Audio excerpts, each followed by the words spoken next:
there was no feeling. There was just no feeling like the feeling. Yeah, it's been months. I've been gone since September. The feeling was just hilarious. Can I just say I was deliriously hilarious? If there's a word like that, I was deliriously hilarious yesterday. And when I took my shower, oh my God, that shower, I felt like, wait a minute. Have I drank this water before? Thank you, Makita. Have I drank this water before? Have I actually used this water on my body before? It is just different. It's so different. So thank you all so much. Let me just share this with you. Whatever it is that God has called you to, be brilliant about it. Thank you very much. Be incredibly brilliant about it. Today we're going to talk about the I am that I am, right? We're talking about 7 days to manifest God in your life. And last year when we did this, so many people were manifesting all over the place. There were people that were getting, the miracles was just happening all over the place. Thank you, Makita. It was just happening all over the place. And so I began to think, I was in a Muslim country where literally I've been there for months. I didn't see any church. Now, there might be church, but I didn't see any. I didn't see any visible church. Let me just put it that way. I didn't see any visible church. And if there was, there probably once in the underground that really wasn't visible. Now, that doesn't mean that they don't like Christians. That does not mean that at all, because how many of you know that even our lives, without even saying Jesus, our lives should shine in such a way that people actually know that there's a difference about you. And I think that this is the experience that I've been experiencing in Saudi Arabia, that even though I didn't scream Jesus, how many of you know that this afternoon I did a broadcast and I said I was outed. I was just outed by the Holy Spirit, even though I wasn't saying Jesus all over the place, but I thought I was an undercover Christian there. I actually thought I was going to Saudi Arabia and I was going to be an undercover Christian, but thank you so much. But Jehovah God outed me, and I'll share that story with you today. One young lady happened to be part of my team, right? When I went to Saudi Arabia, I went on a specific contract, an education specific contract, a consultant. But by the time I got there, they had bumped my promotion. Well, I don't even know what to call it. They bumped my position to a higher position. I just wanted to go in. I wanted to go and experience what it is, to the difference between speaking, right? Speaking in different parts of the world versus going there and actually doing work there. I wanted to experience it, because so many times you hear so many stories and you don't welcome first time and you don't really understand. And I wanted to understand it for myself. What does it mean to have a contract, to get a contract in other parts of the world, particularly in the Islamic nation? And how does it look like to actually work that contract? I needed to know that for myself. Because I felt like there are people that are coming, right? There are people that are, oh, yes, Makita, thank you so much. There are people that are coming on my scope. There are people that are coming to me for counseling, coming to me for mentorship. And many of them, because they know that global perspective of all of the things that I do has a global component to it, they're always asking me that question. And I didn't have quite answer. I had answers as to how do you get speaking engagements internationally? I had answers to that. How do you write so that people can start to see your work internationally? I had answers to that. But that other part of it, I did not have answer to. And so I needed for my own self, right? My authentic self and my own peace of mind to be able to walk it, so that when I walk it, right? Amen. So that, oh, thank you so much. Thank you, Makita. So that when I walk it, I can literally come back and say to people, this is how it looks. This is how it really looks. And I can have peace of mind saying it, not saying what people told me, but having the peace of mind to say what I know to be true. And this is why I'm in Saudi right now. When that opportunity came for me in Saudi, I wasn't even thinking about Saudi Arabia. Come to think of it, I didn't think about it. I was thinking about Dubai and some other places, but I never really thought about Saudi. Although after a while, somebody told me on Periscope that I actually prophesied it on myself last year. So I didn't even remember prophesying that on myself. But there was a woman that called me and said, well, Princess, do you realize that you prophesied Saudi on yourself a year ago? I said, huh? Well, half the time when I do prophecies, I don't be recalling half of it. So when she told me that, I had to go dig and went to go and look for that particular scope. And oh my God, lo and behold, it was there. I was telling people how I was selling my particular home, preparing myself. I did not even recall all that until I went back to that scope and I said, oh my God, the power of the tongue, the power, there's power in our mouth, there's power in what we say and declare. It's not about declaring what you see, but it's about declaring what you know to be true. And for it to come to pass, you have to know it to be true. Let me sit down on that. You have to know it. It's not about what people tell you. It's not about other people's experience. For you to manifest, I've shifted hats right now. For you to manifest that which you desire in your life, first you have to believe it, right? First you have to know it. Oh, thank you, Makita. First you have to stand on it. And as you begin to stand on it, and as you begin to declare it for your life, it will begin to manifest. And truthfully, I want to share a lot with you tonight, in the hope that if you know in your heart that you have a global perspective about your business, about your career or your profession, I want you to stay tuned tonight. I want to teach you or expose you to how you can take, Dr. E, how you can take what comes out of your mouth, how you can take it, how you can apply it, and how you can watch the manifestation of it without you even sweating.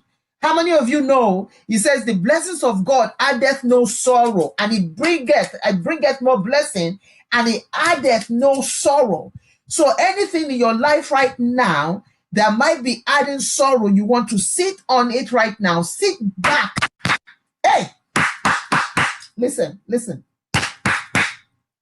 Sit back and say, my goodness, God, why is this adding sorrow to my life? Why is this business adding sorrow to my life? Why is this thing that refuses to let me go? Why is this thing adding sorrow to my life? And the blessings of God added no sorrow. And that is a fact that you can take to the bank and you can cash in on. So if there's something in your life that appears to be a blessing and yet is adding sorrow, it is time for you to sit on it and begin to say, Heavenly Father, I want you to show me, open my eyes, my spirit eye, and let me see what I would not ordinarily see. And this is what happened to me where Saudi Arabia is concerned. I never even thought about it, although somebody said that I did scope about it, which I did after finding out. But here's the thing. God will use anything and anybody to bless you. God will use anything and anybody to bless you. This is the cool thing about Jehovah God that we serve, that his hands, his feet, every part of him is so far stretched all over the world that it will wake somebody up in London. You are in America, and it will wake somebody up in London and say, I know. Hey, hi, everybody. And it will wake somebody from London and say, yeah, I know you have not met Makita before. That's right. I know you don't know Dr. E before. I know you don't, but I know her. I know her. And because I know her, I'm going to disrupt your life on her behalf in London. That's right. I'm going to open doors through you. I don't care if you know her. I know her. She's my daughter. And because she's my daughter, I'm going to open doors through you. So now get up now and begin to work on her behalf. How many of you believe that God can do that? How many of you believe that God can do that? Because here's the thing. God so many times have troubled me and disrupted my life on behalf of other people. That I've been sleeping like this and God will just disrupt my life. An example is Makita that is here. I never had the plan of putting Makita on Huffington Post, and that's the truth. It just never, hey, Kechi, it just never dawned on me. And it was like 12 midnight, I heard Makita. I said, oh, Lord, but that's right, Makita. And I was sleeping, I just heard Makita. And I got up and I said, oh my God, Makita. And before I knew it, right, Makita, we started doing it. And do you know that even when we were doing the interview, oh, what did not happen? We will cut out the thing, and that thing will cut off on us. The interview will cut off, the announcement. It was just wild. The things that happened during Makita's interview, it was the wildest stuff, y'all. We had to do, we retaped that interview like twice. And I said, oh, okay, I got it. Might have not gotten it before, but I got this. So we made sure that her interview was full. Full to the brim. Hers was the very first one that I ever, just ignored length, and Huffington Post has a length that you have to write. Oh, I ignored it in that one. Hey, my dear Nkechi, Happy New Year, Merry Christmas, everything all wrapped in one. And hers, I just, oh, hey, Ray, how are you? I just ignored that length, y'all. I just ignored it. And the funny part of it was they took it too. I ignored it and they took it. And so I said, oh my God, this is God speaking. Our lives, anywhere you are, must speak. The young lady that pointed me to Saudi Arabia, never met her before. I want you to hear this because this is going to bless you. In Florida, Upward Action, this is going to bless you. It is going to touch your life. It's going to let you, inspire you, and let you understand that whatever door has for you, when God is opening that door, God will use a rock. You hear me? A rock that is just laying down on the road. If no human being will open the door for you, God will use a rock. As long as you can stand firm and trust him, right? There are so many things in my life that I'm trusting God for right now. There are so many things. That's right, a rock will cry, that I'm believing God for. But there are times I get weary, and then when I see all the things that God has done, then I have to turn back and say, wait a minute, why are you weary again? Because the same God that did it will do it. This young lady that pointed me to Saudi Arabia. See, let me say that something to you. There are times you're looking in one direction for solution, and God will not necessarily give you your solution in a familiar direction. Let me say that again. God will not necessarily give you breakthrough solution in that familiar place. That place that you're expecting for them to get up, they will be the first one to not even get up. They will be the first one to not even do things. They will be the first one to not even want to do nothing. And God will just use somebody that is so don't even know much about you. This is how you know when God is working. And God will just use somebody that don't even know much. And God will just use that person, touch that person, right? This young lady is in Saudi Arabia. Been in Saudi Arabia, met her on Facebook. The power of social media, met her on Facebook. She had been following everything that I was doing for over a year. And she was on the ground, just following me. She came to me because she wanted to write a book. I want you to hear this. Somebody's going to be blessed. She came to me because she wanted to write a book, right? A girlfriend introduced her to me and said, hey, Princess can help you publish. And not only that, she can help you take the book to another level. So I spoke with her. Thank you for inviting. I spoke with her. And as I spoke with her, I heard the Holy Spirit say, help her. I want you to hear this because this was supposed to be like a money venture to me. And I heard the Holy Spirit say, help her. Now, I had two choices there. One choice is to say, I have to feed my family. So no, that must not be the Holy Ghost talking. That must be the you Ghost talking. No, no, no. God cannot tell me to just do it like that. But I heard the Holy Spirit say, help her. So I reached out to her and I said, you know what? I'm going to help you. And she said, help me? I said, yeah, I'm going to help you. I'm going to help you. Do you know that I've been in Saudi Arabia for months now and we haven't even started the book? God used that book and God used me saying yes, just simply yes, nothing else. Yes, just simply yes. God used that to touch that woman. And that woman kept following me for over a year. For over a year, she kept following me. She kept following me. And then several months ago, about 8 months ago or something like that, she reached out to me on something else completely different. And we started talking. If you are on Periscope, please let me know you're on Periscope because I see a glitch. So I want to make sure that you all are hearing me. I want to make sure that I'm still on and you all are hearing me. Please let me know if you're still hearing me. And oh, okay. Are you okay? Cool. Cool. Oh, okay. So she reached out to me on something else. And I said to her, I said, wait a minute. We're supposed to start working on your book. What's going on? What's going on? She said, oh, I'm working on some other stuff. When I'm ready, I'll let you know.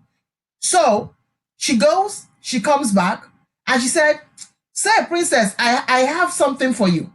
I said, what? I've never met her before. I want you to hear this now. I said, what do you have for me? She said, how about coming to Saudi Arabia? I said, huh? Saudi Arabia? I said, well, here's the thing. I was thinking about Dubai. I was thinking about other places, right? My mind was somewhere else. And so she came to me with Saudi. So that was like a left field for me. Like, Saudi? I never even thought that way before. What are you talking about, Saudi? So she said, I want you to pray over it. I want you to think about it. I want you need to consider Saudi. Just don't consider other places. You need to consider Saudi. And so I went and I began to pray over it and began to pray. What was particular about this, George, what was particular about this instant was that the minute she told me, this woman just began to run. First time I welcome, she just began to run on my behalf. She looked at me, she said, send me your CV. I quickly send my CV. She said, oh, we have to work this. We need to work this out. Bam, bam, bam. She worked it for me. She sent it for her. She said, okay. Okay. She looked at it. She said, there are some things you have to do. Now, I didn't know there were some things I needed to do to be able to do what I need to do in those parts of the region. I didn't know that. So she said to me, you need to do this, and I give you 1 week. Now, here's the thing. When you want God to move on your behalf, you have to be open. You have to stay outside of your own brain and understand that it is no longer what you think, but it's about what God wants to do in your life. You have to be completely open and understand that, look, bottom line is, I might be experiencing a whole lot of things, but I was not experienced about Saudi Arabia. And that's the truth. I was not experienced about Saudi Arabia. So I could easily have shut that baby down and said, look at, I know a few things about this. Don't tell me what to do. Or she tell me to do something and I don't do it. But this woman, she was meticulous. She was like, bam, bam, bam. These are the steps. Go and do them. And I give you 1 week to finish them. And I looked, salam alaikum. And I looked at them and I said, oh my God, this is quite a lot of things to do. I don't feel like studying anymore, but I just went ahead. I did everything. And at the minute I did it, it was barely a month, I got my first interview for the contract. I got my very first interview for the contract.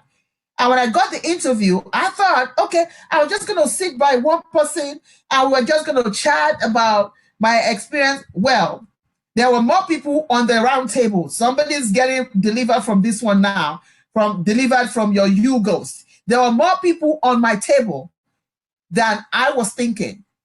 And we began to do the interview. And as soon as we were done with the interview, within 24 hours or even within 12 hours of the interview, they reached out back to me and said, you got the contract. And I remember sitting down and saying, oh my goodness. Oh, thank you so much, Derek. And I'm like, oh, wow. Did they just say I got the contract? Yeah, you got the contract. I'm like, oh. So now here you go. You got a contract to somebody that God troubled their waters on your behalf. You got a contract to somebody that God just disrupted that woman's life and did not let that woman go until that woman saw it through to the end. So I sit down and I'm like, okay, now fear is coming in now. We're talking about I am that I am today, 7 days to manifest God. Fear is coming in. Everything is coming in. Excitement at the same time. Fear at the same time. Uncertainty at the same time. All these emotions was just rushing. Just literally rushing. And a lot of times we have this idea about working abroad. Welcome back, Makita. We have this idea about going global that is not necessarily is a distorted idea. Let me just tell the truth here. We have this idea about going abroad and it's just plain distorted. It's not like what you think at all. Makita, thank you for inviting others. And I remember getting that contract and I said, oh, gee, I just did that interview. It was barely 12 hours and I got the contract. I'm like, oh, okay, so now I got the contract. So now I'm thinking about my sons. I'm thinking about my children. I'm thinking about my husband. I'm thinking about my home. I'm thinking about all these other things. Like, all right, do you really want to do this contract? Now, a lot of times we pray about something. And when we finally get it, then we start to second guess the thing. Now, I don't know if you're perfect. I'm just talking about me here. After I got the contract, I began to second guess myself. Like, okay, tell me why you should be going all the way from here to Saudi Arabia. Well, wait a minute. You don't need Saudi Arabia. It's okay here. Whatever you want to do in Saudi, you can do. Everything just start coming at once. But one thing that was real to me was the fact that the way that the contract came was an unusual, uncommon way. It came through somebody that had just simply followed me on Periscope, not even on Periscope, Facebook. She's not even on Periscope. She's on Facebook, y'all. This person is on Facebook, not on Periscope at all. But she's on Facebook. Are you hearing me? She's on Facebook, not even on Periscope, but she's on Facebook. But she's followed me, and the way that I interacted with her and just opened up to her and just took her in like she was a sister, I think that touched her heart so that when God said, now, get up and do something, she got up and did it. She got up and did it. She even vouched for me. Now that I'm there, right, my bosses, all of them say she vouched for me and said, if I were to interview anybody else, I would not bring you anybody but this woman. And today, the foundation chair goes to her and tell her, thank you for bringing Dr. Fumi my way. Thank you for bringing Dr. Hancock my way. Isn't that what life is about? Where you are really banging your head in one direction, you want this particular door to open, but only God, I am that I am, knows the door that is right for you. He is the only one that knows the rightful position. He's the only one that knows the people for that season that he needs to trouble their lives on your behalf. He's the only one. And because of that, when you open up, he will throw some people out of your life completely. And they think they're the one who left your life. But the truth is, they didn't leave. God threw them out. They thought they left you. That's right. They thought they left your ministry. They thought they left your life. They thought they left your business. They thought they took their business away from you. But the truth is, God don't want them around you. God for the next step that God wants to take you, God don't want them around you. So he's going to make them believe their own hype. Many people around you right now, they're believing their own hype. They're thinking they're the one doing this to you, doing that to you. They're thinking they're the ones moving things out of the way for you. They're thinking they're the ones that are just saying, you know what? I just don't need her anymore. But the truth is, God knows the heart desires of your life. God knows how much you pray. God knows how much you trust. God knows how much you lean on him. And when he knows how much you lean on him, he's not going to allow anything that is not like him to stay glued onto you. So if you have people around you that don't have a heart of God, even though they say they serve God, that's right, Makita, they say they serve God. They look like they serve God. They speak in tongues like nobody else is speaking tongues. They tell everybody Jesus is good, da da da da da da da. But their heart is not right. And because their heart is not right, God is going to push them out of the way. Now, he's going to let them just believe their own hype, that they're just good like that. They are so important to you that you cannot live life without them. And so they begin to make mistakes. They begin to make errors. And when you tell them to sit down, they don't want to sit down because they think what they need is out there, what they need. And so what's going to happen is, for God, for opportunities, for doors to begin to open, there are some people in your life that must, absolutely must leave your surroundings. Let me say that again.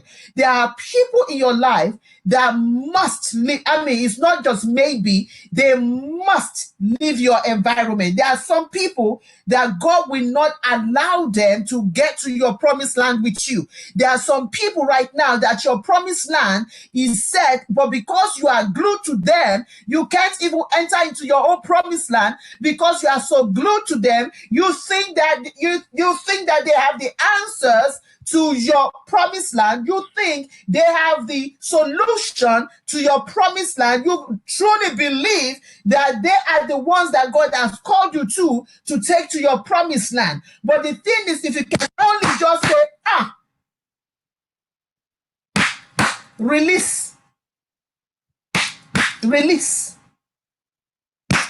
just release, release, release. Release, release, release. I hear release, release, release, release, release, release.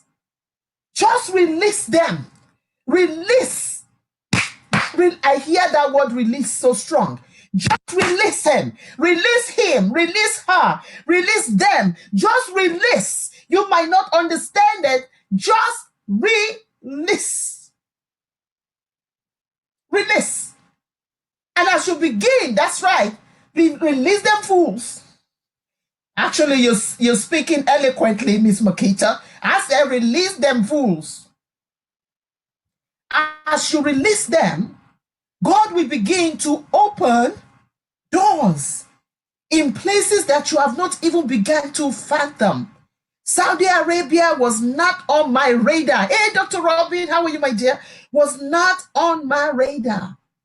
But God used somebody that I was not familiar with so that I cannot say I did it. Isn't that something? He used somebody that I'm not familiar with so that I cannot sit back and say, it's my qualification, because how many of you know that it has nothing to do with qualification? And he did it. Let me bump it up for you. Oh, Miss Chitu, my dear, let me bump it up for you.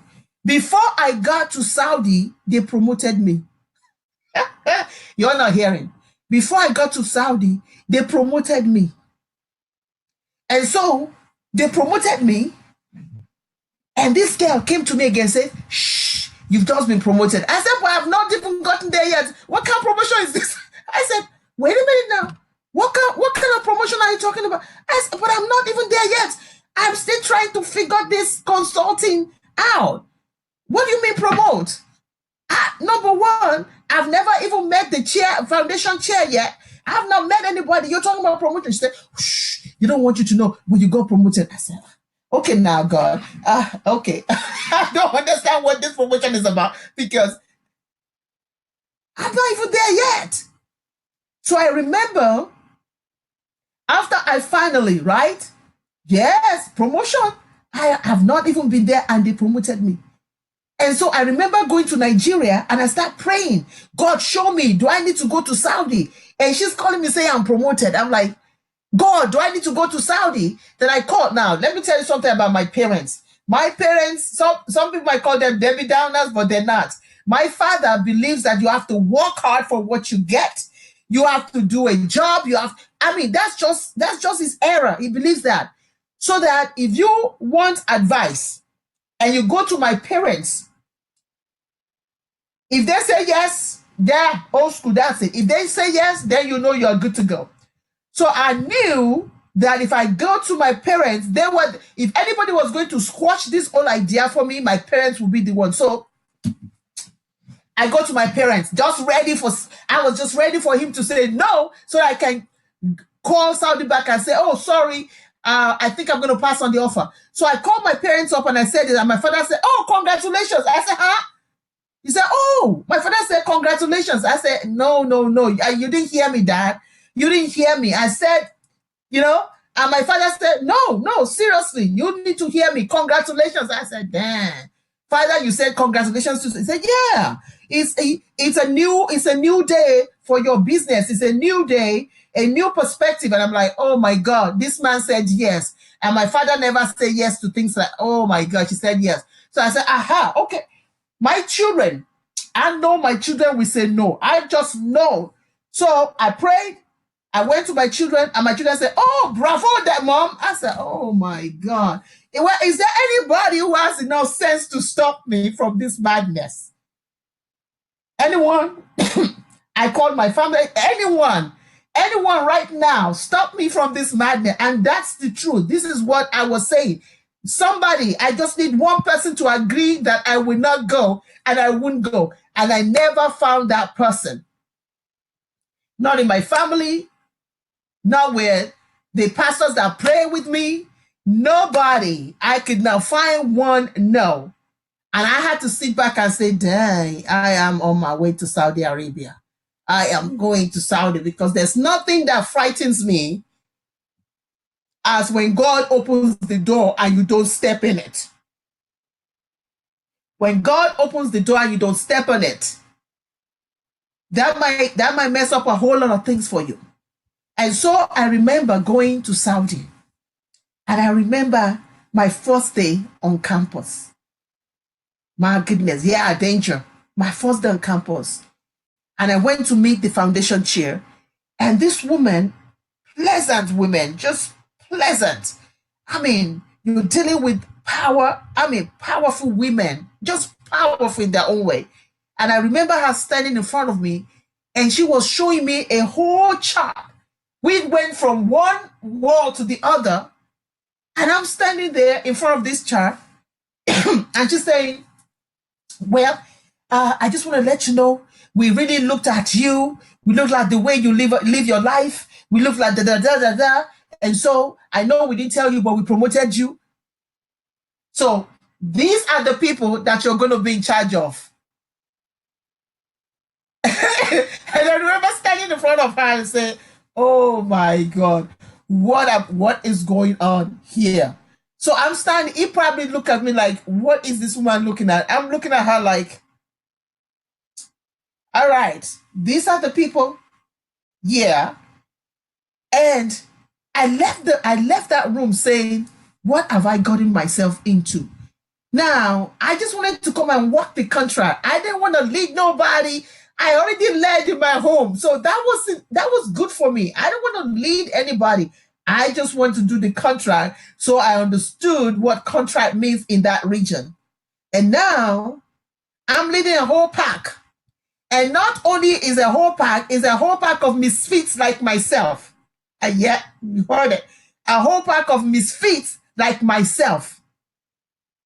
I had some Americans on that team. I have some Americans on that team. One is from Ohio. Another one is from Texas. I have some Europeans, British, Canadian, different people, Pakistani. I just had them. And I'm sitting there, I'm saying, oh my God, what have I gotten myself into here? And after meeting all these people, I'm talking about I am that I am here right now. I sat back and I said, oh God, you're going to have to give me strength for this because this is not what I anticipated, right? Yes, this is not what I anticipated. This is not even close to the picture of what I have about working globally. This is not even close to it. So now you are managing a whole team of misfit like yourself, and that whole team have, each one of them have 28 to 29 people under them, and you're sitting there saying, oh my God. So you have 10 people, I think 10, I can't remember, 10 on your staff, and then on that 10, you have 28, 28, 28, 28. And you're sitting there saying, how did you find yourself? How did you get to this? How did you get to this? This is what God will do if we let go. Let go of the people that are weighing you down. Let go of people that are just telling you that you can't do it. Oh, thank you for the super heart. Let go of those that will not allow you to grow. Let go of your own ideas. It will blow your mind. Let go of how you think that your life should be, right? Let it go and let Him design a perfect life for you. Let God release and let Him design a perfect life for you. I've been in Saudi Arabia for months now, and twice, the foundation chair have literally left me in charge of a whole department. I want you to hear this. Twice. Just this last week, she was going away and she said, oh, I ran. I remember having a meeting with her, with some other leaders in the group. And when they started talking about her going away, I ran. This actually happened. I ran out of her office because everybody else, I literally got up, I said, and because I knew she was going to assign her duty to somebody else. So I ran out because I've done it before. I didn't want to be her again. So I ran out. But by the time I got to my office, guess what was waiting for me? I left her in the office with the other leaders and I ran out. And I said to her, and I said, oh, you all can, I'm sure you all can figure it out. And I ran out. By the time I got to my office, guess what was waiting for me? She sends me a mail and say, hey, I'm going to be gone for this amount of days. You get to be the chair. And I'm like, but I ran out. I ran out just so I could duck that responsibility. But it caught up with me in my office. By the time I got to the office, she already assigned me. But what are the lessons that I'm learning? If God has called you to a ministry, if God has called you to be an author, if God has called you to be whatever it is that God has called you to, master it and master it brilliantly. Are you hearing me? Whatever it is, before you start thinking about going globally, master your craft. Now, that doesn't mean you're going to be perfect. Don't get me wrong. It doesn't mean you're going to be perfect. But when you are hired as an expert, they are really going to use every cell of your brain as an expert. I live in a place right now where people wear habaya every day. You cannot leave your building without habaya. There are some parts of the place that are real where you actually have to cover that this is all you see. So trust me, it's not about your beautiful face that they want to see, but they want to know that you have some sense between these two ears.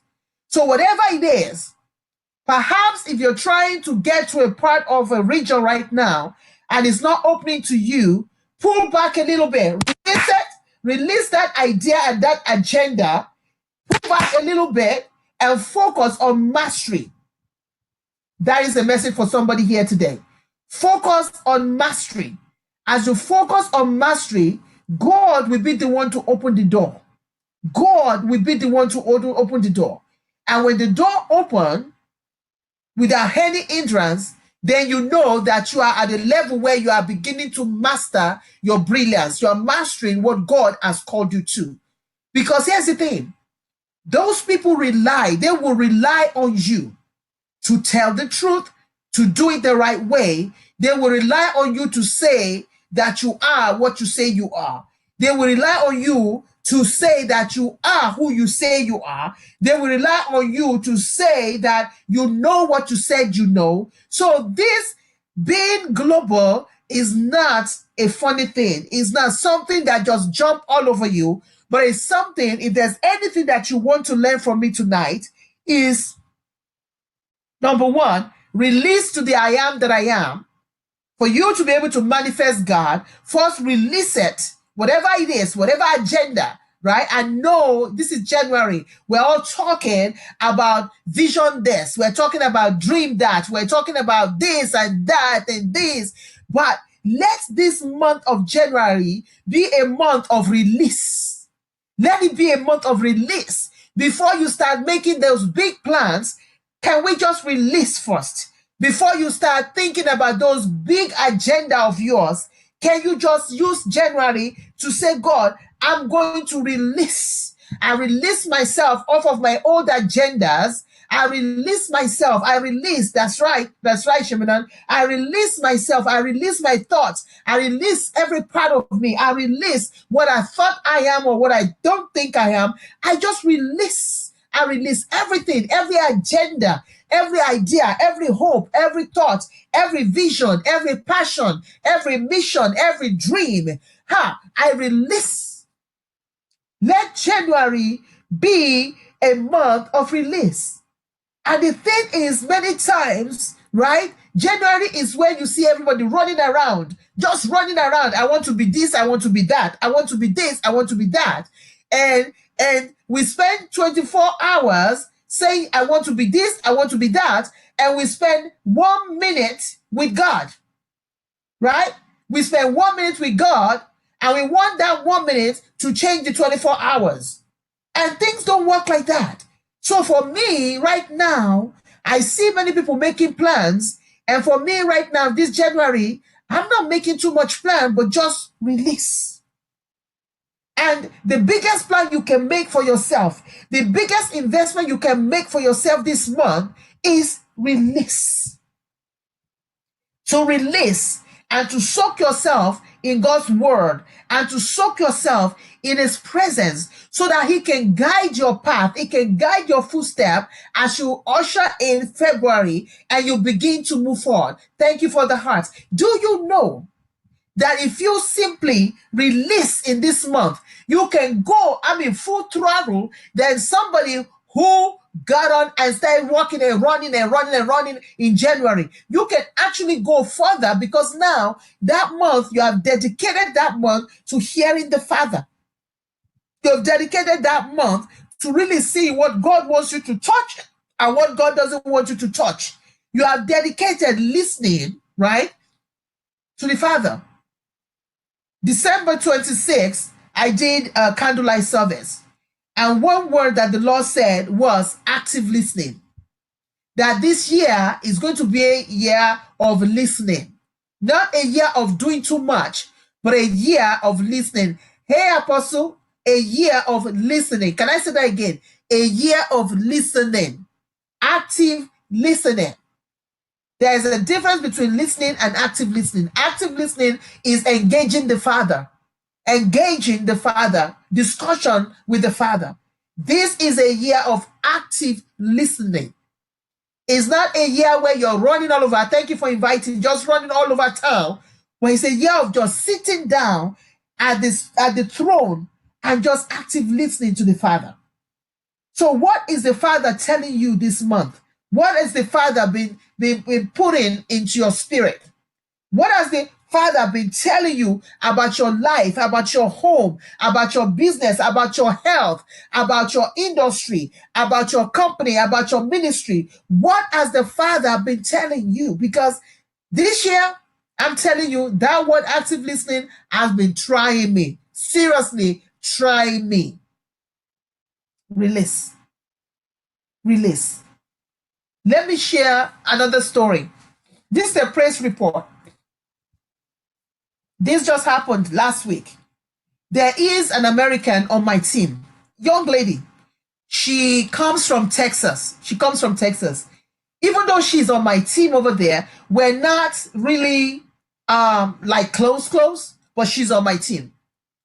And so a few weeks ago, she was supposed to show up on the campus, and she sent me word saying, I'm not coming. Sitting cross. Woo, that's something that right there. Well, active listening, sister. Active listening. And so she calls me. She said, I'm not coming to the campus today because I need to shut in. I need to shut in because something is going on. The second day, she said, I'm not coming again. I still need to shut in. Something is going on. So I said, what is going on? So I started praying. And the Lord began to show me some things about her family. And the Lord began to show me to start to pray for her brother. And on WhatsApp, I began to WhatsApp and pray for her brother. I began to pull out of her the words of God. And come to find out, the brother was going through, had a brain tumor. I want you to hear this. This young man who was in his early 20s had a inoperable brain tumor. This just happened last week. Inoperable brain tumor. And I began to pray with her. Hey, welcome for Sophisticated. Welcome. And as I prayed with her, she will WhatsApp that prayer to her family in Texas. I want you to look at God. God took me out of US, dropped me in a Muslim nation, turned me around to pray for somebody back in the US in Texas. Only God can do that. And I began to pray with her. We were not close, but through this experience, we became incredibly close. And I began to say, but whose report will you believe? Whose report? Well, bottom line is inoperable brain tumor. The first surgeon said to them, well, I'm not going to operate on this tumor because if I operate on this tumor, the only two things can happen. One, 50%, he will not come back alive. He will be dead. He will be dead during operation. The second is, if by pure miracle he comes back, he will never walk again. Now, who's going to pick? Look at it. Those two options are not good at all. Not good at all. So because of that, the surgeon said, I will not operate on this young man. So the surgeon left and did not operate on this young man. Within 24 hours of us praying, another surgeon arose. And the surgeon said, well, I know that from the look of things, it is true that 50% he will not come back alive.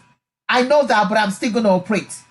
It is true that even if he comes back, he will never walk again. I know that. That's what statistics say, but I still want to operate. I want you to hear this. I still want to operate. And within 24 to 48 hours, they gathered this young man into the surgery. And I remember us just praying or sizzling in a Muslim country, you all.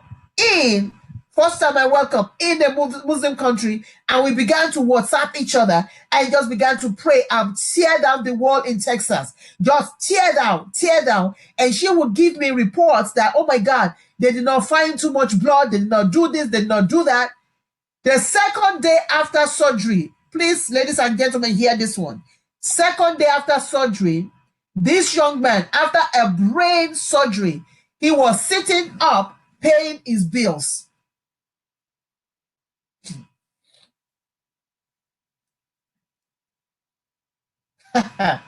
That is I am that we're serving today.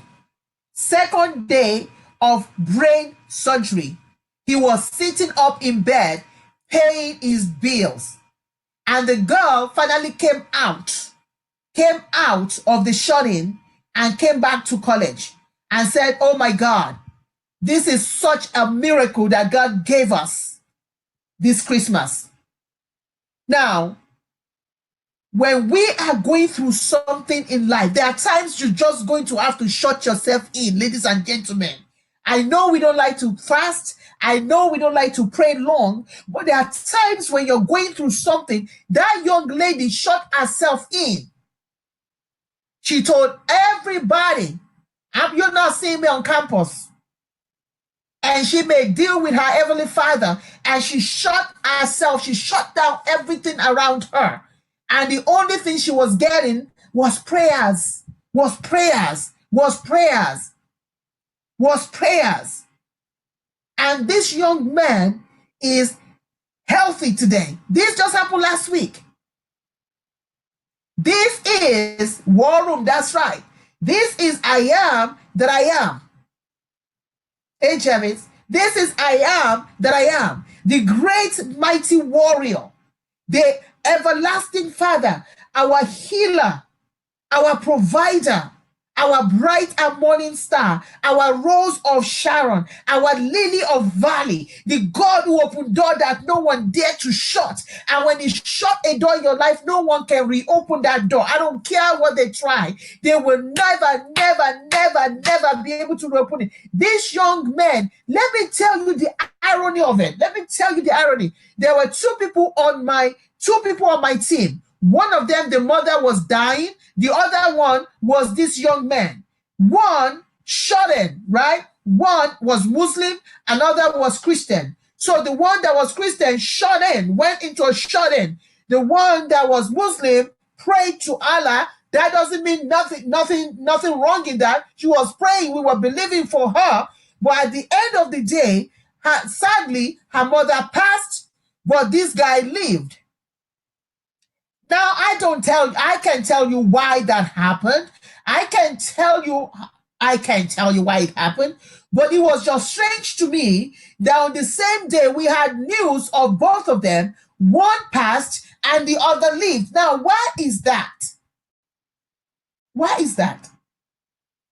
So as you begin to map out your 2018, I want you to think seriously before you start running, before you start dabbing your hands into all the projects that you have in your brain, before you start meddling into all the ideas that you think God gave you. And if you know that God gave it to you, right, then you really, really got to.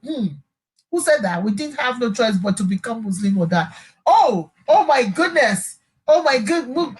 Look, sis, brother, Muslims are my friends now. They're my sisters, they're my brothers.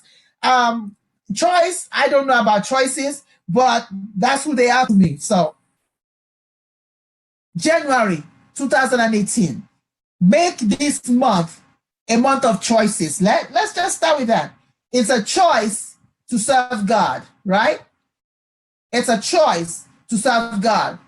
It's a choice. Because after we get to be 18 years old, or maybe below 18 really, we start making some choices for ourselves, right? And whatever the choices are, this month, make it a month that you will choose to honor God. Choose to honor God with your decisions. Choose to honor God with your thought processes. Hello, my dear. Choose to honor God with what comes out of your mouth. Choose to honor God with your beliefs. Choose to honor God with everything that you've got. God first. Release and choose to honor God. I am that I am. 7 days to manifest God. Today, we talk about manifesting the I am that I am. And so as we close out tonight, I want you to begin to think, can you, when you get to your bed tonight, before you doze off, say, I am that I am. Can you manifest yourself? Can you manifest yourself in my area of finances? Can you manifest yourself in my area of business? Can you manifest yourself in my area of career? Can you manifest yourself in my area of health? I am that I am. Can you manifest yourself? And I dare to tell you that he will manifest, because I'm telling you what, there are so many things I want him to manifest in my life this year. There are so many things I want him to manifest. And the fact that he got me in Saudi, which is not always easy, and you all know that, it's not always easy to go to somebody else's country and stay there. But I know that is something that I have to do. I said to my husband last night, I almost don't feel like going back.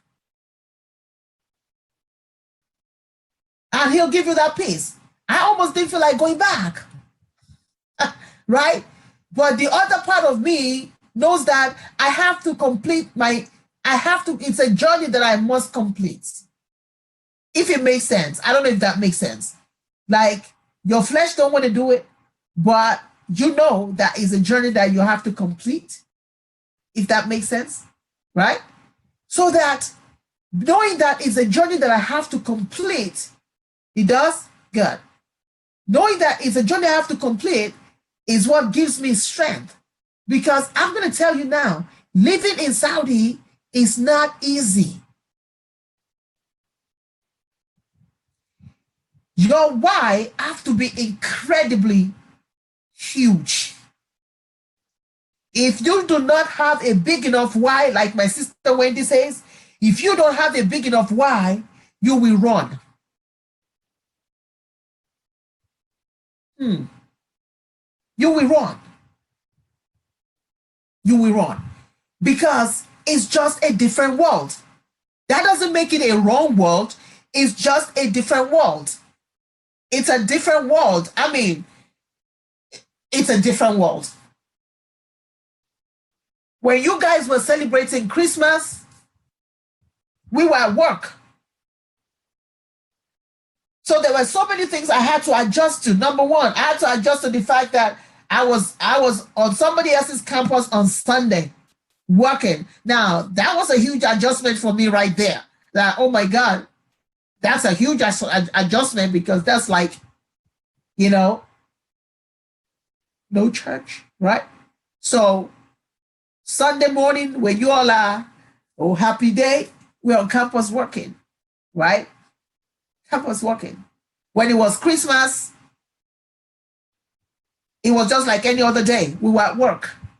When it was New Year's, it was just like every other day. We were at work. So that was just an incredible difference for me. But the good news is, some of the Americans there, they came together. There was one particular lady, Cookie, God bless her. During Thanksgiving, she cooked. She went to store. She really cooked. I'm telling you, she cooked real well. And she invited all of us for Thanksgiving. We dressed up. We went for Thanksgiving to our apartment. It was nice. And during Christmas, she did the same thing too. Well, we found oxtail in Saudi Arabia, y'all. We found oxtail in Saudi Arabia, and she cooked a whole pot of oxtail. And I mean, we were dressed up. I'm telling you, we were dressed up. I ate, and took some home. And for days, I was still eating my oxtail in Saudi Arabia, right? And someone like that just made it easier. And during the New Year, on New Year's Day, we were on campus working. And you work so hard that you don't even know how the days just run into each other. They just run into each other, that you don't even have a sense of days anymore. They just run into each other. But in it, I am learning how to be even more disciplined. Yes, a piece of home. Absolutely.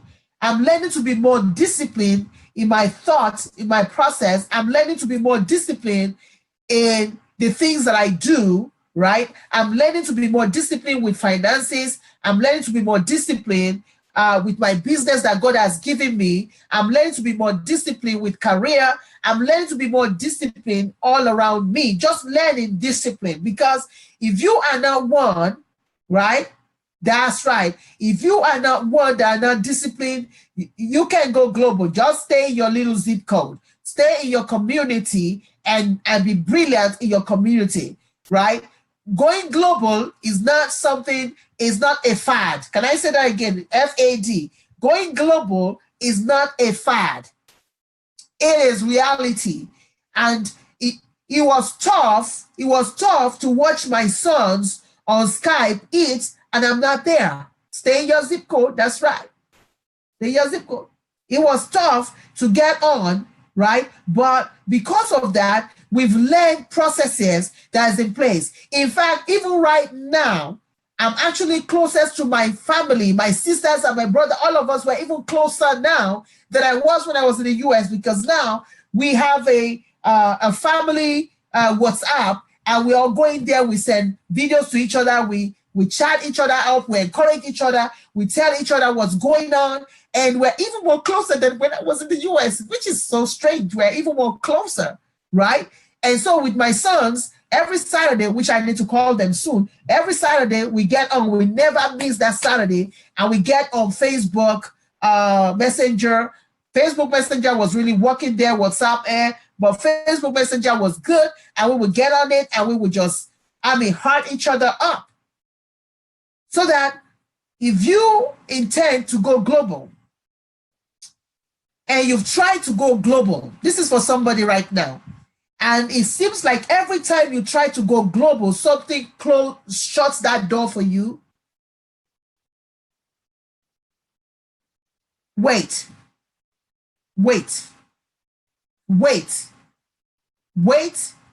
and master your brilliance. That's for somebody here right now. I don't know if you're watching replay. I don't know if you're live right now. If you have tried to go global, wait.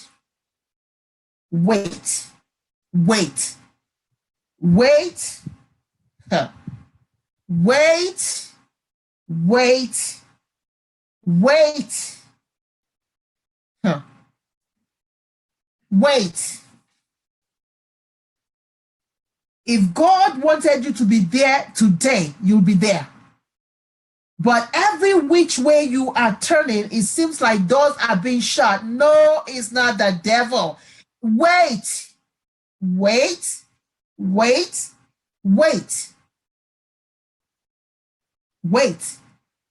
And waiting is not about doing this. No, that's not the kind of waiting I'm talking about. I'm not talking about this. I'm saying master your craft right here. Whoever God has given in your hands right now, begin to pour out. Begin to pour out and begin to learn what it is that God has really truly called you to.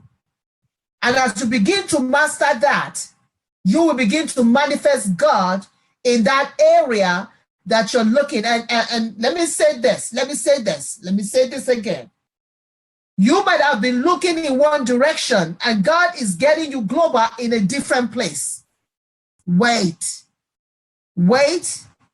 Take your eyes off of that city. Take your eyes off of that particular country that you think you have to go. Wait, and let him pick the first country for you. Wait, let him pick it. I never thought about Saudi, but I'm in Saudi today. I tried everything to get into Dubai. I want you to hear this. I tried. What did I try? I mean, everything to get into Dubai. Ooh, this is for somebody right here. This is for somebody. I don't know what you'll be up to, but this is for somebody right here. Anything short of somersaulting into Dubai, I did. Amen. Thank you, Apostle. Anything short of somersaulting, I did. After a while, I let go. I let go of Dubai completely. This is for somebody here. I let go of Dubai completely. I let go. I'm just like, whatever. Because it just didn't matter what I did. It just didn't happen. I just, okay, whatever. And I let it go.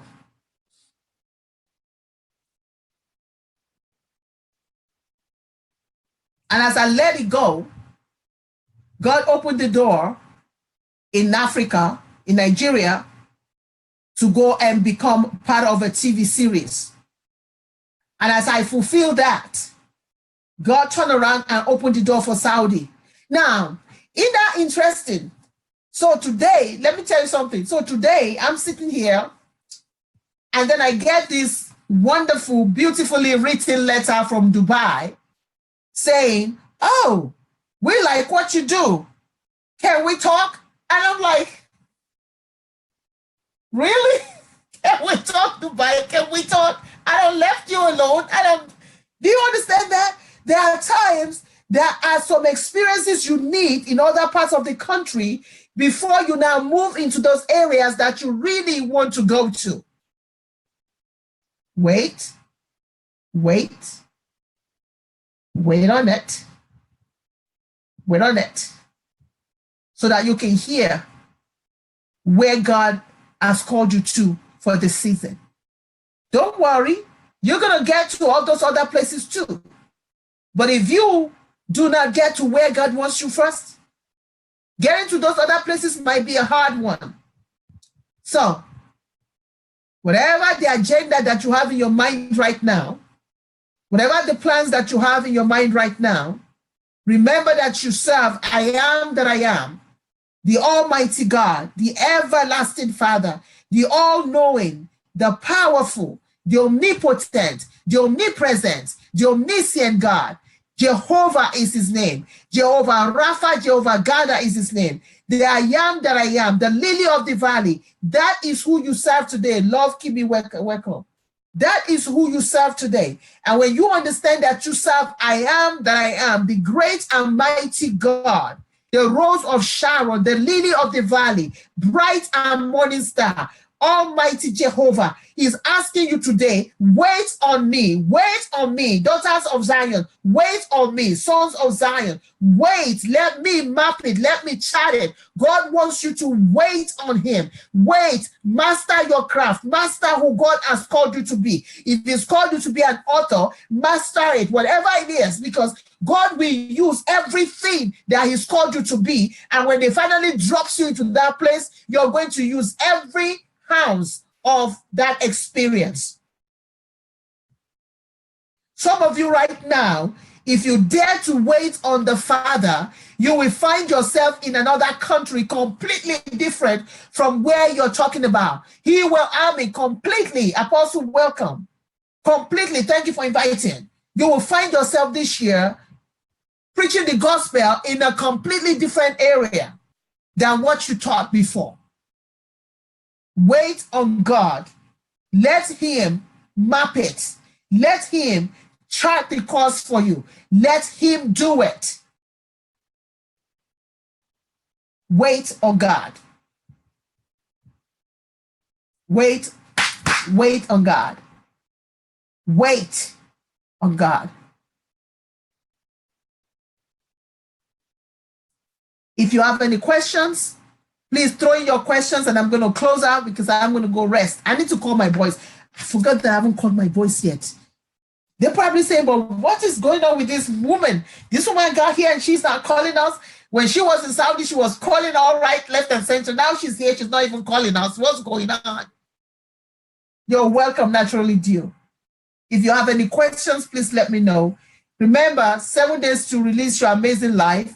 Remember, 7 days to manifest God. Today, we're talking about I am that I am. Tomorrow, we're going to pick up another one of his name, Jehovah Gabor. We're going to talk about Jehovah Gabor tomorrow. Today, we're talking about I am that I am. Thank you. We're talking about I am that I am. Tomorrow, we talk about Jehovah Gabor. I probably will come on around 5 p.m. just to maybe 30 minutes and talk about Jehovah Gabor. But I want you to say that, God, I want you to manifest. Right? Oh, what does it take to be a licensed minister? Oh my God.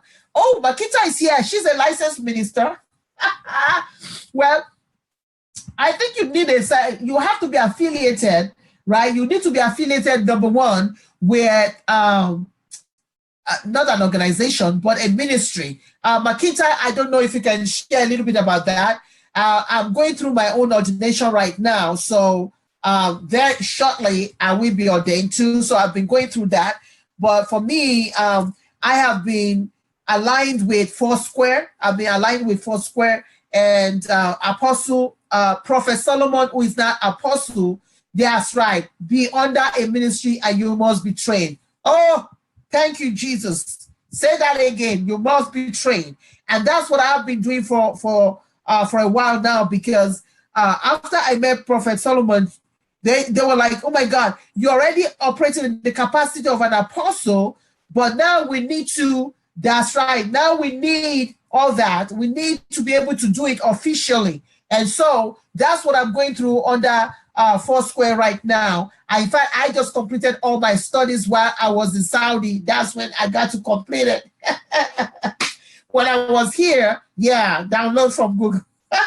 When I was here, I was having a hard time going through the classes. But once I got to Saudi, I was able to just finish up my classes quickly. And so now I'm in the throes of,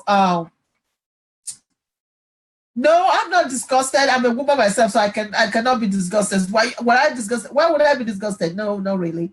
And so for me, I just finished that.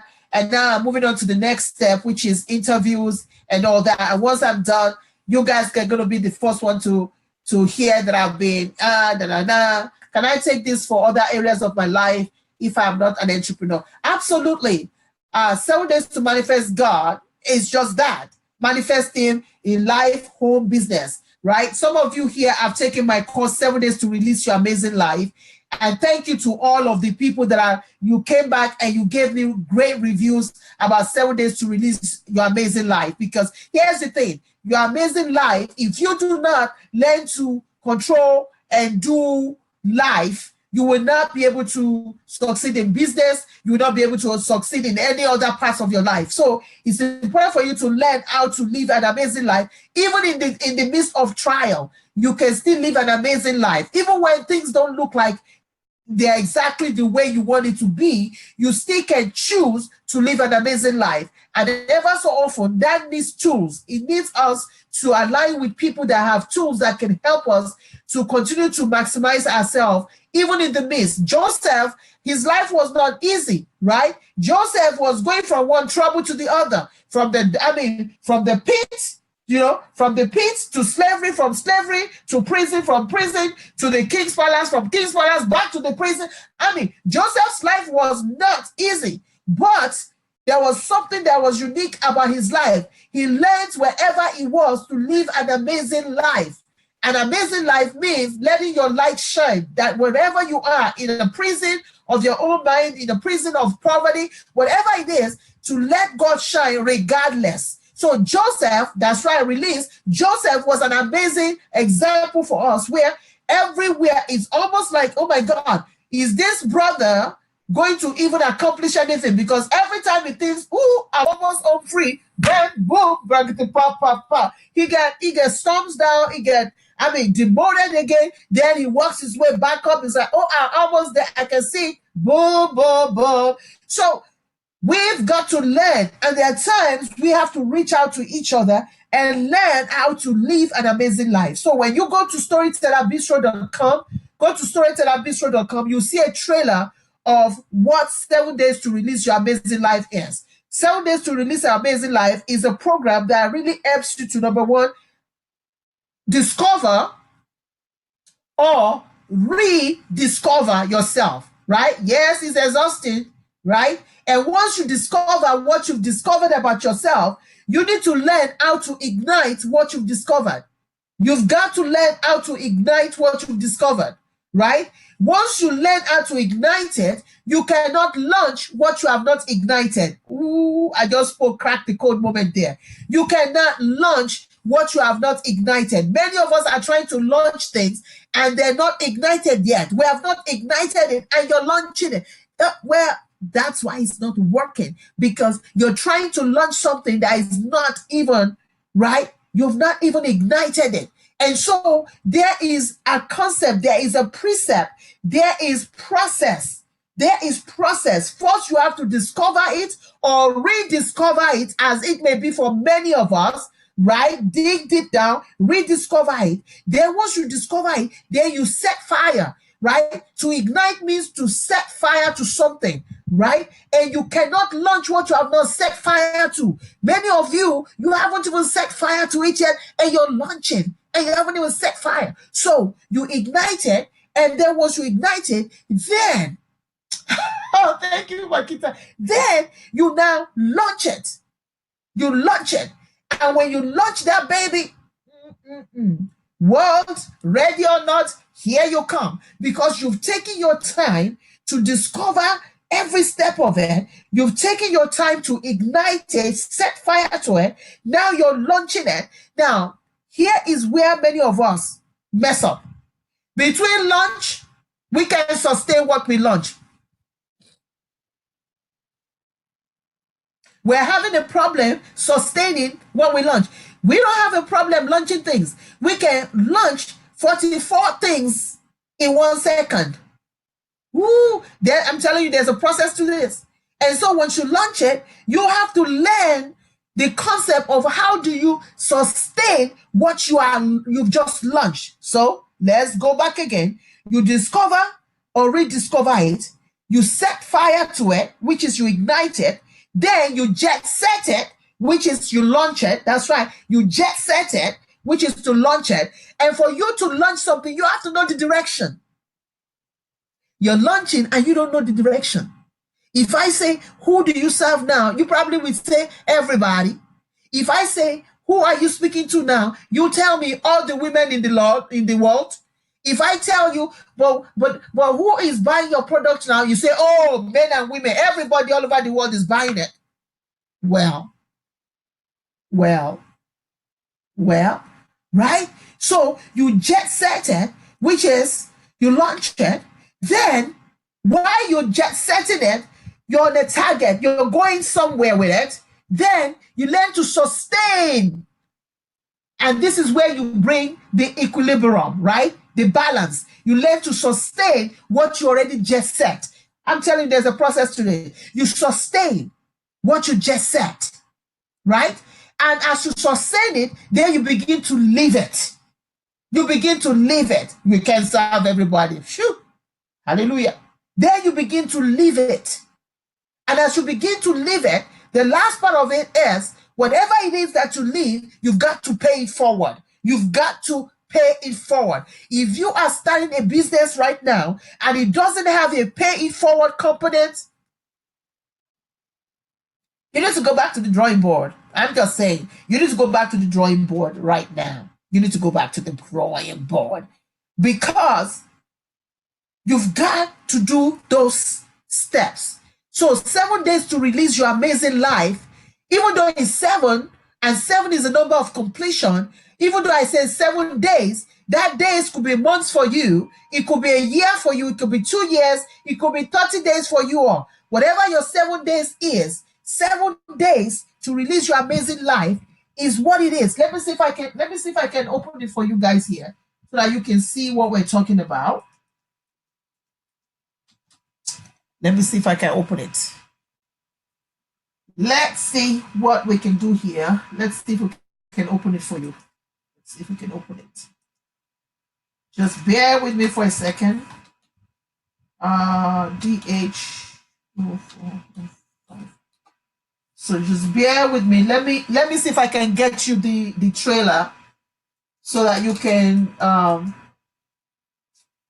so that can be a blessing to you as we close out. Storyteller Bistro. Let's see.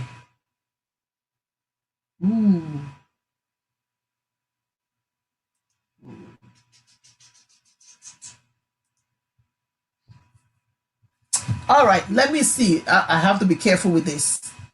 Let me see if I can. Oops. Just bear with me for a second. Bear with me.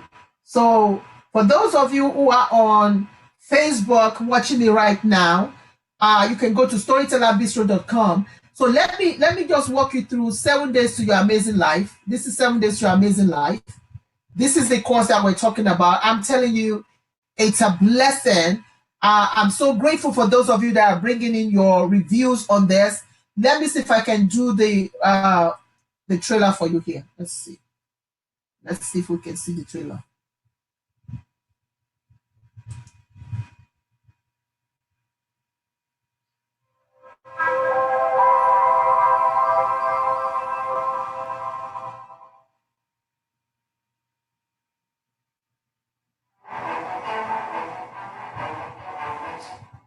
And here I was on that bridge with my car and my foot to the pedal.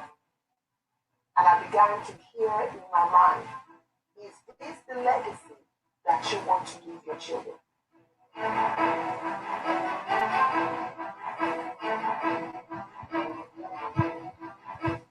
The 7 days is just an introduction, something that is going to literally change your life.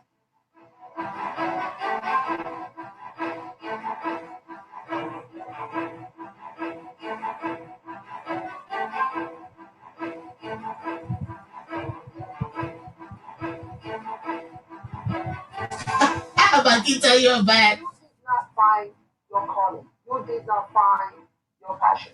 But your calling found you. Your passion, your vision, your mission in life is not outside of you. Ninthly, at some point, you took something that you discovered and you set fire to it.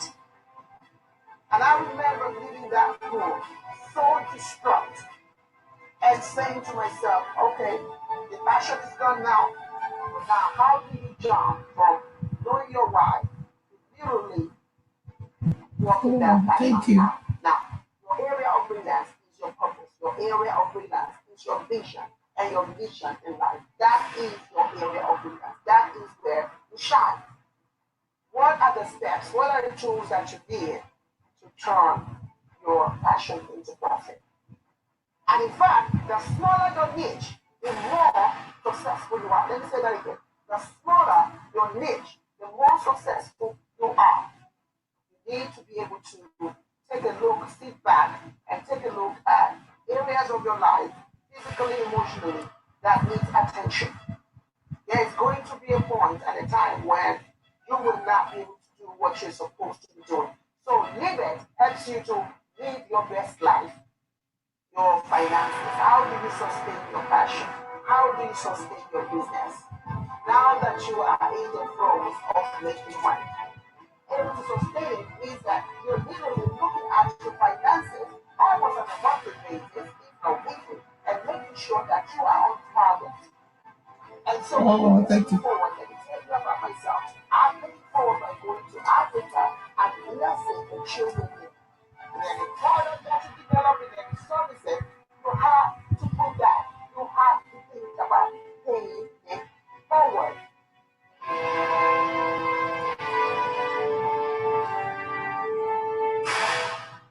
So that is 7 days to release your amazing life. That's 7 days to release your amazing life. Let me see if I can. All right, so that's it there, storytellerbistro.com. And of course, there are other classes there, but because this is the beginning of the year, I really feel that it's more appropriate to learn how to live your life right now so that you don't have to get in trouble by February.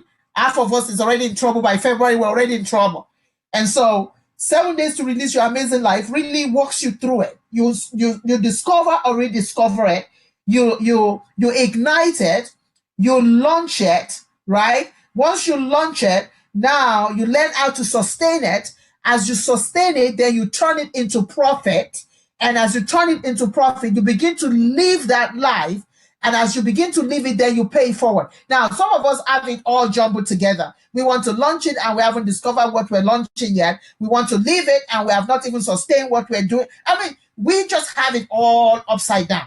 And so 7 days to release your amazing life helps you, clarifies a lot of these steps for you, and it just helps you to see things in a clearer way. And what is the better time to really learn this than in January, in the month of January, so that you get it right from day one, and you're not, I'm in March now, I still don't know what I'm supposed to be doing. I still don't, but if you get it right in January, then you can just set in February and just keep going. So don't be so concerned about what people are doing around you right now. Don't be so concerned about all the grandiose ideas that everybody have. Look, God has an idea for you, and that's what you need to find out. This month, you just need to find out the idea that God has for you.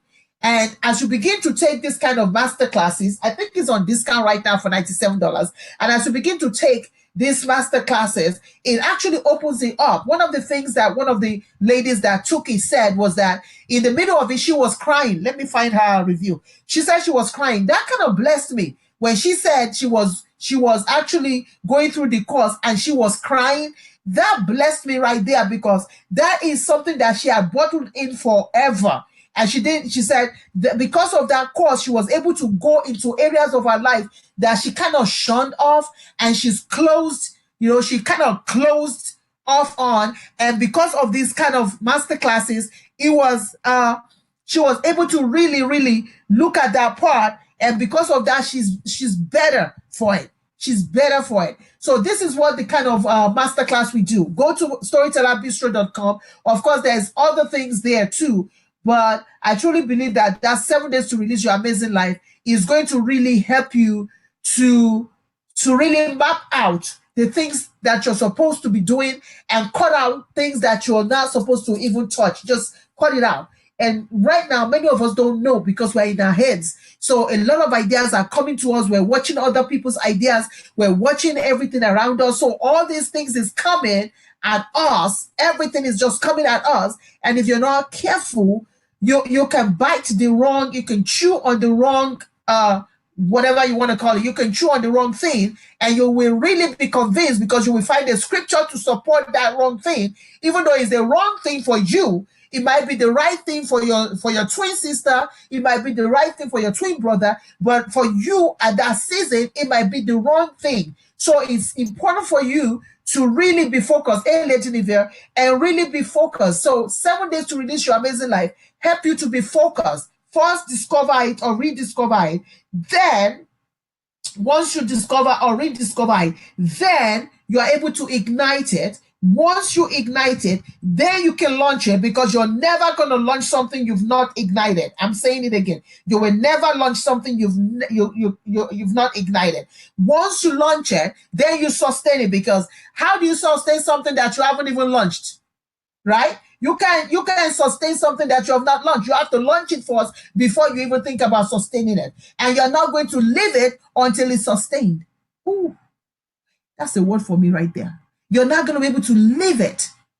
When you start to sustain it, it's just like Storyteller Bistro for me right now. I'm in the middle of sustaining it, because that's kind of like almost like a new venture. All of the classes, we actually went into the studio to really tape all of the classes, because I wanted, because I'm a film person, I'm a film buff, I'm in the entertainment industry. So my classes have to be different from any other people's classes. It just have to be. I needed to put that component of who I was, which was that film industry. And so we had to go in and really tape the whole thing, did the whole thing, revamped the whole thing, and really did it in a very professional way.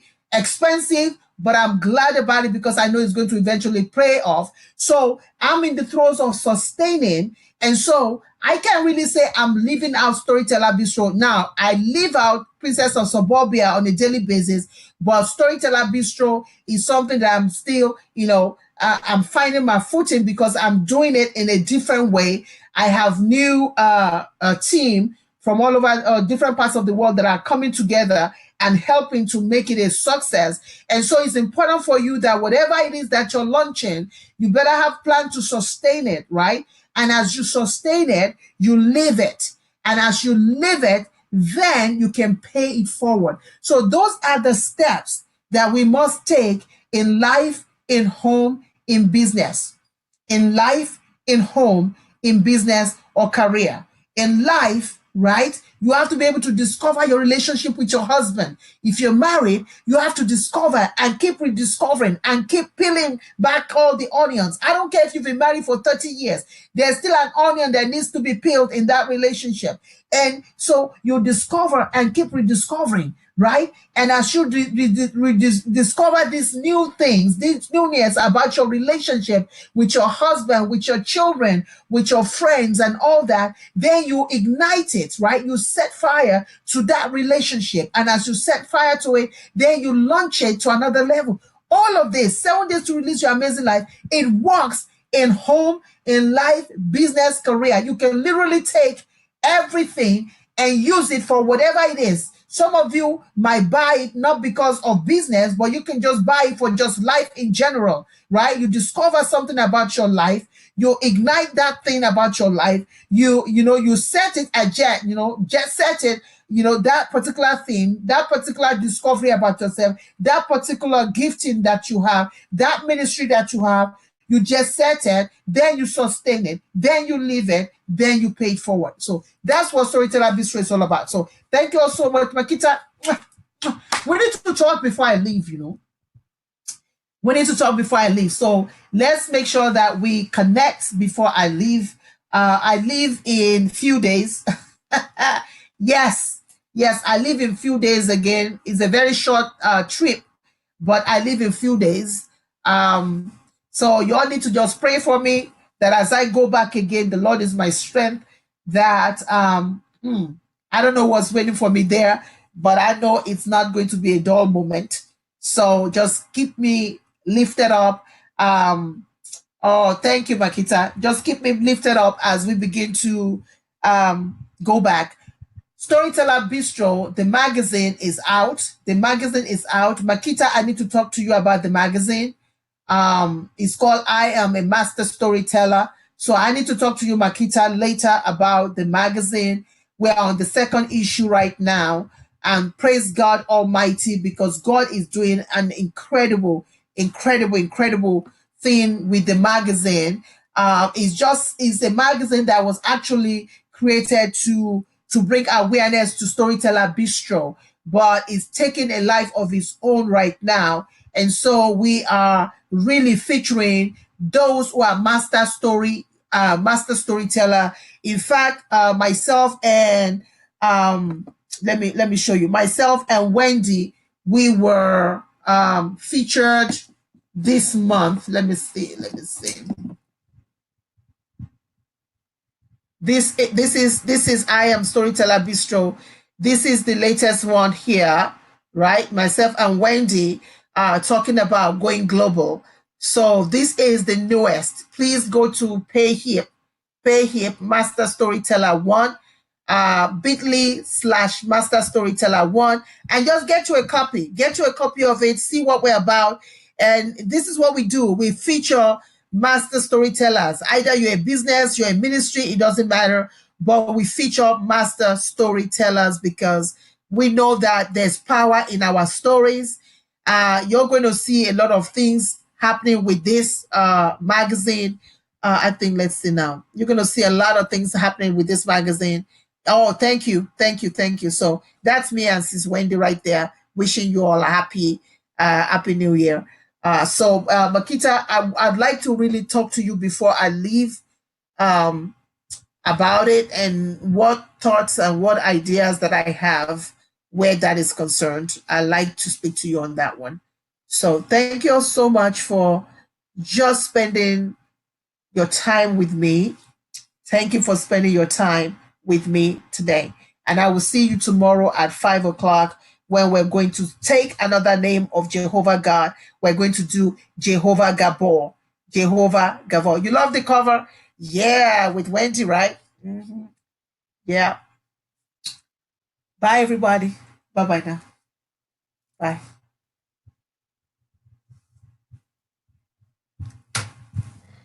All right. So let me shut down on Facebook. Thank you all so much for joining me on Facebook. I know. Let's see. Oh, my heavens. Let's see. Oh, wow. Some people are trying to get in to all of... all right, so let me quickly finish this off. Thank you so much for those who are the panelists. I wasn't even looking at the panel, so I didn't get you guys in. I'm sorry about that. Stephanie, thank you. Let's see, Florida, thank you. Thank you all. I really appreciate you all. Thank you all so much, and I will see you tomorrow. We'll do this at 5 p.m. I know there was a mix-up where, I don't know what happened on Aweber. It was shooting out all of these dates and these times. It was just crazy. So, but let's agree to be here again tomorrow where we'll talk about Jehovah Gabor tomorrow. Bye, everybody. God bless you.